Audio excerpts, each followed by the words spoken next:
পাপ করলে পাপের প্রায়শ্চিত্ত এই দুনিয়াতেই দিয়ে যেতে হয়। জীবন ও নিয়তি কাউকে ক্ষমা করে না, সত্য থাকে না গোপন। আজকের অন্যায় একদিন ঠিক বেরিয়ে আসবে প্রকৃতির প্রতিশোধ হয়ে, সেটা এক যুগ পরে হোক কিংবা 29 বছর পরে। খলনায়ক ডনের ক্ষেত্রেও তবে কি তাই হতে চলেছে? সালমান শাহ হত্যা মামলায় গ্রেপ্তার হওয়া খল অভিনেতা আশরাফুল হক ওরফে ডনকে জামিন নামঞ্জুর করে কারাগারে পাঠানোর আদেশ দিয়েছে আদালত। আদালত সবকিছু বিবেচনা করে, যেহেতু মামলাটা তদন্তাধীন অবস্থায় আছে, সেই জন্য বিজ্ঞ আদালত এই তার জামিন দরখাস্তটি নামঞ্জুর করে আদেশ প্রদান করে। এইটা ডন অ্যারেস্ট হওয়ার পরে এইটা পোস্ট করা হয়েছে।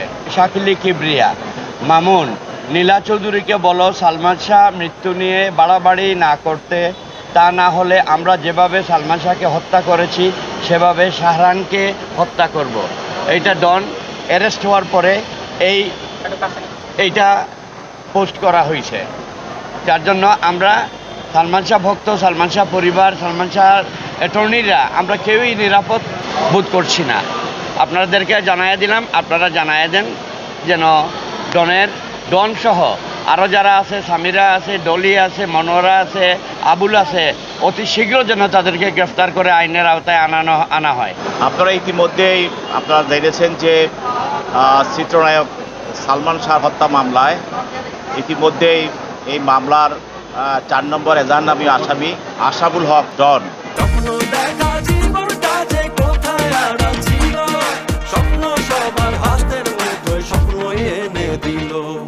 সে দেশ থেকে পালিয়ে যাওয়ার সময় তাকে আদালতের এয়ারপোর্ট থেকে তাকে গ্রেপ্তার করা হয়। পরবর্তী তাকে আদালতে সোপর্দ করা হয় এবং পরে আদালতের নির্দেশে সে এখন জেল হাজতে আছে। আজকে তার পক্ষে একজন আইনজীবী ওকালতনামা দিয়ে সে জামিনের প্রার্থনা করেছে এবং প্রার্থনা করে সে ডনকে নির্দোষ দাবি করে সে জামিন প্রার্থনা করেছে।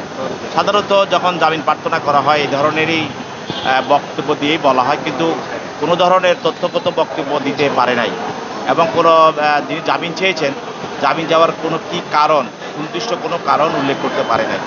বরঞ্চ আমরা প্রসিকিউশন পক্ষ থেকে বলেছি যে সালমান শাহের মা নীলা চৌধুরী কর্তৃক দায়েরকৃত একটি মামলায় এই মামলার 11 নম্বর আসামি যে স্বীকারোক্তিমূলক জবানবন্দি দিয়েছিল, সেই স্বীকারোক্তিমূলক জবানবন্দিতে পুরো ঘটনাটা সালমান শাহকে কীভাবে হত্যা করা হয়েছে সব কিছু এই স্বীকারোক্তিমূলক জবানবন্দিতে এসেছে।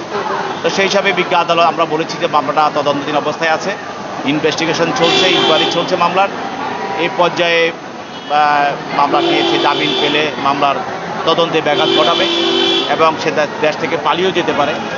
সেই জন্য বিজ্ঞ আদালত সব কিছু বিবেচনা করে, যেহেতু মামলাটা তদন্তাধীন অবস্থায় আছে, সেই জন্য বিজ্ঞ আদালত এই তার জামিন দরখাস্তটি নামঞ্জুর করে আদেশ প্রদান করে।